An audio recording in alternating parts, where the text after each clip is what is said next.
بسم اللہ الرحمن الرحیم۔ السلام علیکم۔ آج ہم فیڈرل بورڈ مطالعہ پاکستان پاکستان اسٹڈیز کی جو نیو بک ہے اردو میں، اس کا ہم باب نمبر 2 ہے ہمارا، حصہ اول ہے پاکستان کی تاریخ۔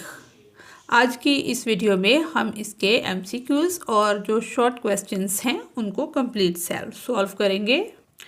ہمارے باب دوم کا یا سیکنڈ چیپٹر کا جو ٹائٹل ہے، عنوان ہے پاکستان میں سیاسی ارتقاء۔ یہاں سے ہماری مشق جو ہے وہ شروع ہو رہی ہے۔